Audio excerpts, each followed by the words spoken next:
First drive of the game for KC, and Mahomes' pass is tipped at the line, picked off by Byron Jones, and he fumbles at the end of the play, but the Dolphins do recover.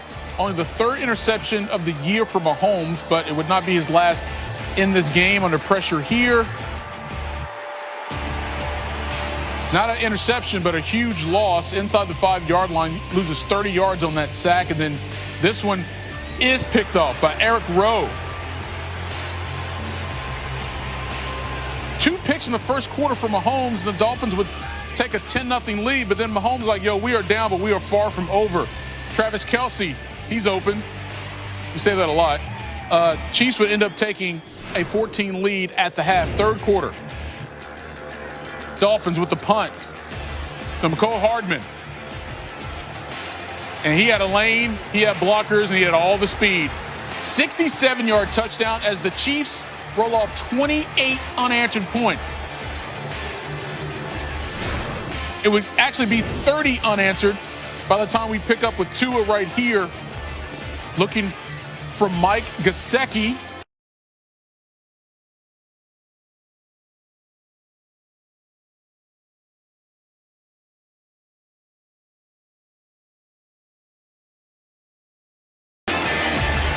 Into traffic, didn't matter. Second touchdown of the game for Gesicki, so the Dolphins now trail at 30-17.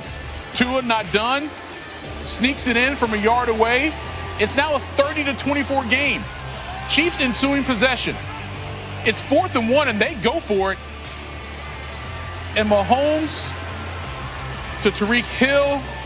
Chiefs would win it 33-27. They clinch the AFC West title. Here's Jeff Darlington from South Beach. Well, the Chiefs had one of those days on Sunday that reminds us of 2 things. Number 1, it isn't always easy for Kansas City. And number 2, even on their mediocre days, they're so very hard to beat. On a day that started with a first quarter that saw Patrick Mahomes throw 2 interceptions, had 1 fumble, and also took a 30-yard sack, it ended with the Chiefs holding off these feisty Dolphins. You get angry, you don't want to turn the ball over and put your defense in that situation.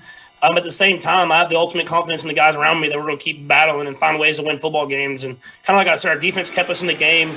They kept getting stopped whenever they were just on the field. It seemed like the entire first quarter. And then all of a sudden we were leading at halftime. And I feel like this team plays better when their back's up against the wall, and that's a good thing to have about a football team. We had a few tip balls. That always, you're trying to avoid that. But at the same time, it's football. Guys are going to get their hands in the passing lane here and there. And the biggest thing is how are we gonna handle that, And I think Pat does it better than anybody in the league. Is when adversity hits, his level of play goes up. We got to finish on both sides of the ball. Make sure we take care of business there. Not a lot of yards, but we've got to take care of the ball. Too many turnovers, and can't do that against good football teams.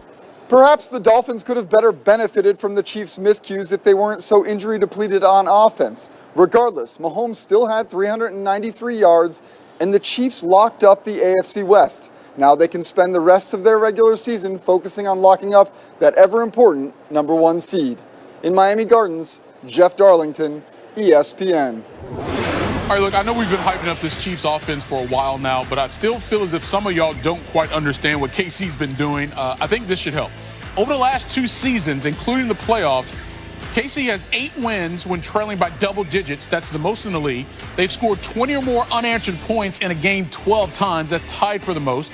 And number 15 has only thrown multiple picks in a game twice. Today and Super Bowl 54. And oh yeah, they won both of those games. But here's the deal. Speaking of the Super Bowl, Mahomes remembering that his 2 worst games in the last 2 seasons have come down in Miami, yet he's 2-0 at that stadium. He went to Twitter and said, I have a love-hate relationship with Hard Rock Stadium. As long as you win, you can love it and hate it all you want to. Tim, let me start with you. The Chiefs won this game despite committing 4 turnovers, including 3 picks from Patrick Mahomes. How did Kansas City's defense help them win this game?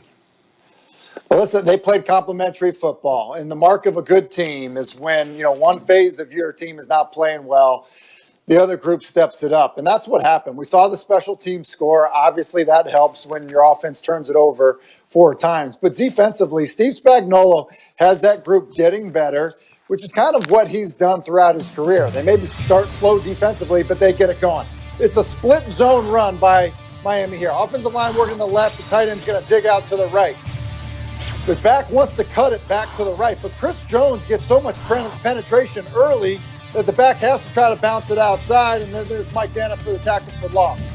Then on a 3rd and 5 here, they're going to run some type of mesh concept, try to get a pick with zone coverage, and then Frank Clark wins right away. So this ball comes out early from Tua, and basically the route doesn't develop yet. Matt Collins probably would have had an opportunity there, but the ball had to be out. And then in a known passing situation, it can't always be Chris Jones or Frank Clark.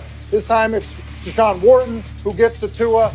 And so you just look at this defense. We saw an interception from Tyrann Mathieu earlier in the football game.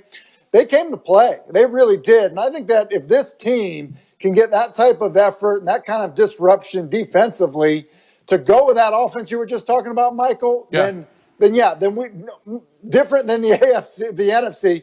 We know who the best team in the AFC is. Yeah, it's just a matter of getting to the playoffs and see how those matchups play out. Rob, let's talk about Miami, though. And again, despite the loss, because this wasn't a season where people were expecting a lot of things from this Dolphins squad, you have been impressed, though, with the improvements that Miami's made from last season to this season, especially on defense. What did they show you today against this high-powered Chiefs offense? Well, anytime you can have Pat Mahomes throw 3 interceptions, more interceptions than touchdown passes, you're doing something great. So, you know, when I look at what Josh Boyer had to come in and take over for the worst-ranked defense last year and the amount of takeaways, I mean, they were playing this game without Kyle Van Noy, Landon Roberts, 2 of their leaders on defense. So for them to go out there and cause Kansas City some trouble, they have come a long way from last year to this year. So hats off to Miami. I mean, I know it's tough to lose any football game, but you have to come away with this saying, look, we had 3 turnovers against Kansas City, one of the best teams that takes care of the football. Pat Mahomes does not throw multiple interceptions. So when you can do that, you have to feel positive about where you're heading. So if they can continue to improve and get some health back, Kyle Van Noy get back, Landon Roberts come back, they'll be even better. So they got to focus on a big game coming up against New England this week. Yeah, no moral victories in the NFL, but they'll probably feel a little bit better following this loss and some of the other ones they've had so far here in 2020. All right, let's keep it in the AFC for a second, because the Colts and the Raiders, this matchup also impacting how that AFC playoff picture is going to fall out. First quarter, Indy's up 3-zip. Phillip Rivers, T.Y. Hilton. Colts take a 10-0 lead. He's like, oh, break it down. All right. Second quarter now. Vegas down 10-7. Derek Carr, Nelson Aguilar. Carr's second touchdown of the game gives the Raiders a 14-10 lead. But here come the Colts. Next possession. Rivers looking for Hilton again and got behind the defense. 41 yards on the pitch and catch. Colts regain the lead, 17-14. Here come the Raiders as soon as they get the ball back. Carr, Kenny Moore, what? Carr probably thought he had a touchdown when he let it go, but Kenny Moore put that on the top plays right now. Just a ridiculous one-handed catch for the interception. Colts would lead it 20-14 at the half. Third quarter, it's 20-17 now until Jonathan Taylor does that. He just ran past everybody. 62-yard touchdown extends that Colts lead to 27-17. All right, it's 27-20 now, 12 minutes to go. Hines, he's like, yo, let me get a big gain here on this defense. 31 yards, you can take all of them. That running game for the Colts starting to take over. And there it is, out of the Wildcat. Hines gives it to Taylor, punches in for the touchdown. Could the Raiders do something late? They're down a couple scores, 5:30 to go. Carr, nope. Khari Willis picks it off and takes it to the house. What a performance by the Colts on the road as they win it 44-27 over the Raiders. We believe it here internally that it's truly how can we get better today and keep our head like this? And again, we've had some hiccup games that we haven't executed well enough. But all in all, I do feel us doing that day by day and week by week. You get to the point where you second guess everything you're doing offensively every time you punt.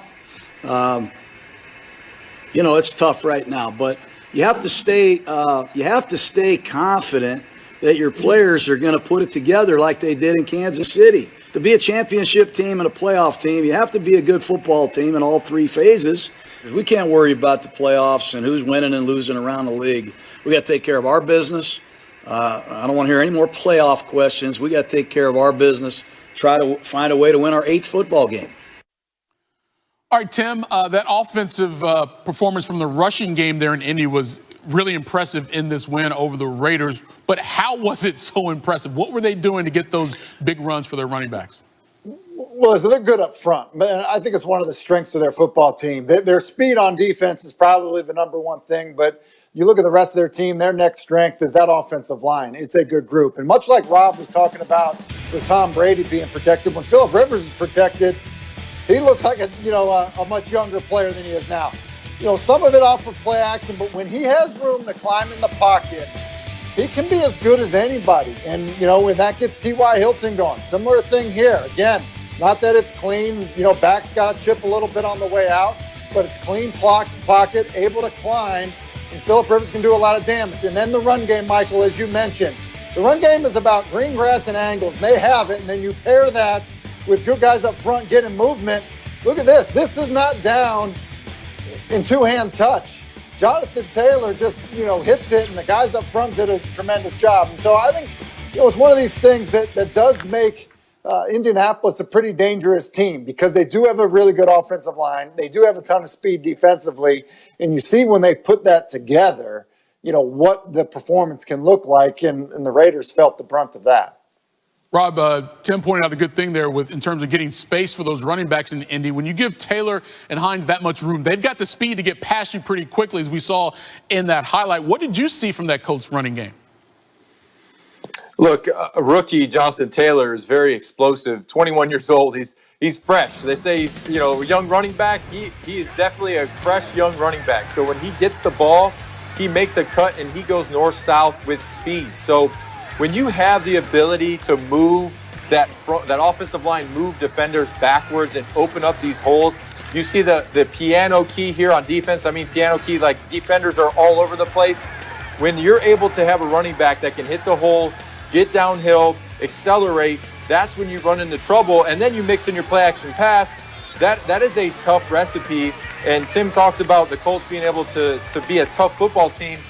When you run the football like that, that sets up your play action pass, being able to push the ball down the field in the running game. So with an offensive line that can move the defensive line, move it backwards, and you have a running back that's young and explosive and fast, they'll be as successful as they want to be as long as they take care of the football and that offensive line takes care of business and moves people, and they're doing a great job of it right now.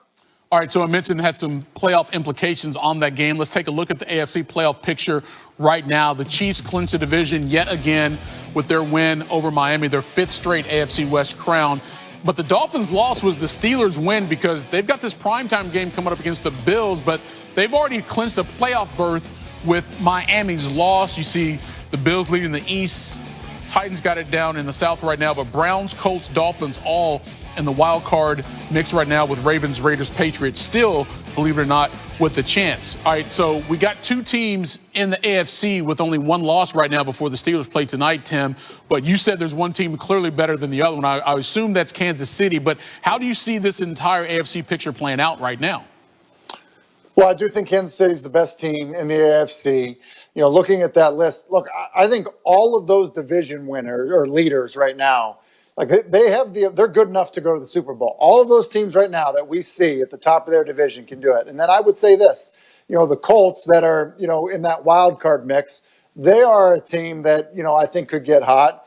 And I think that, when you look at Cleveland, similar thing. But those 4 division leaders right now, on any given Sunday, because the ball bounces funny at times, I think they have to feel really good about their chances. Teams that have good quarterbacks, guys that are playing well, and have other elements of their football team that are good enough to get it done. Well, that's a good point, Rob. I'm going to ask your final takeaway in a moment, and I know it's about the Chiefs. But as you look at some of the other teams in that AFC, if you had to put your money on a team right now that could potentially make that deep run and maybe see the Chiefs in the AFC Championship game, who is it? It'd have to be a team with a great defense. So anybody that can match up against what the Chiefs are able to put on that football field with the speed. So you'd think the Steelers could potentially have the pass rush to get after Mahomes, make him uncomfortable in the pocket, and the secondary that can cover. So you're going to have to have a great defense to play Kansas City. So when I look at that, maybe the Steelers can do it if they can get healthy here and continue to progress at the end of the season. I know they had a hiccup against Washington, but they got to get back on track tonight. Like Tim, you believe the Chiefs clearly are the best team in the AFC and the favorites to win a second straight Super Bowl. But what did you see from them today, Rob, that just cements that belief that they are clearly the best team? Oh, man, I just think it's their ability to score quickly, throwing 3 turnovers, having 3 interceptions and being down. Some teams, they wouldn't be able to recover from that. But Pat Mahomes obviously really isn't fazed by the turnovers. They have so much speed on offense with Hill, and you have Kelsey, who's your intermediate route guy that's very good and explosive in finding the space. And with Pat Mahomes extending plays, being able to throw the football anywhere on the field, he's got to be one of the most impressive quarterbacks that I have seen as a player. And now that I'm commentating, he's the best in the league. So with that, I think it's going to be really tough for the Chiefs to not win the AFC and get into the Super Bowl with the way that they're playing offensively. Yeah, again, especially you have a game today where they turn over 4 times and still win on the road. That tells you a lot about the resiliency of that squad as well, falling behind in this game once again. Tim, let me finish up with you. We started talking about the quarterback situation in Philadelphia, and a lot of questions will be asked and have to be answered over the next few days. What do you think about what's happening there with Doug Peterson's squad? Well, here's what I would say is that, be careful how I say it, Philadelphia is an awesome sports town. It is a great sports town. It is going to be a miserable place for a lot of people for the next year. I mean, kind of almost the worst thing that could happen was that Jalen Hurts played great, which is what he did. And we all know that it isn't always going to go great, no matter how good you are. And so when it doesn't go great, what do? You talk about the guy that's behind him. And so I think this conversation is going to go away because of a couple of good games by Jalen Hurts. It certainly isn't going to go away after one good game. And so, listen, if I'm Carson Wentz, I'm planning, a long hunting trip in the offseason to try to block it out. If I'm Doug Peterson, I'm trying to find somewhere to go because this is going to dominate that football team for a long period, and it is just starting. Hey, it may be bad for the fans, but it's going to be great for Sports Talk Radio in Philly and also Eagles Twitter. It'll be entertaining for the next several months, to say the least. Looking forward to that. Hey, Tim, Rob, as always, appreciate you guys hanging out with us here on this Sunday edition of Sports Center.